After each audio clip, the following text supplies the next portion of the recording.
Hello everyone, welcome to our vlog, and for today's video, I'm gonna explain to you the diagram that I had made about the sequential starting and also how to read or interpret the ladder diagram using the ladder logic programming. Tara, explore natin. So this is the diagram that I created last time. So it's the sequential starting. So the software that I used is a Click Programming Software version 3.7 by Automation Direct.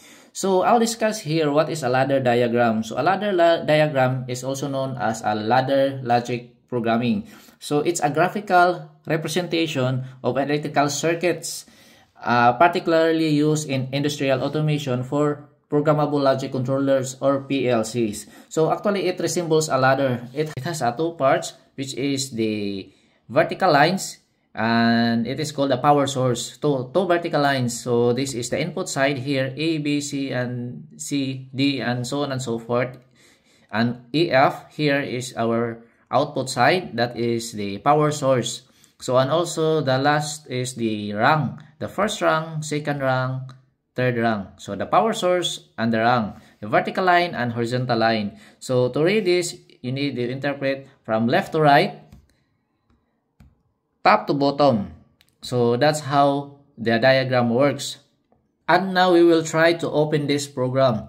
So we will click in here the monitor. So we can see which input and output is energized. So click the status monitor. So you can see the blue, highlighted blue, it means it's energized. So yan, naka-energize yan. Kapag nakita nyo yung blue highlighted. So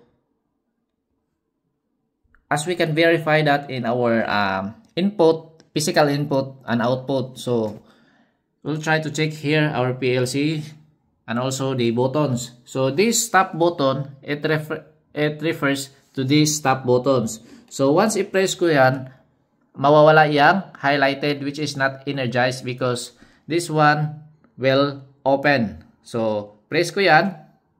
So tingnan nyo, nawala yung highlighted. And also this button, papunta yan sa input natin. So makikita mo yung PLC dito, yan, nag-flashing. Pinipress ko yan. So it means, yan, hindi yan naka-energize. Kapag bitawan ko yan, so it will show up again the lights. So same as dito, sa start button. So kapag i-press ko yan, makikita nyo dyan, nag-i-energize yung ilaw na yan. So nakikita nyo dito sa diagram, that's an X4. So yung address na yan, X4, it refers also dito sa input na nakita nyo na X4, which is ito yung light.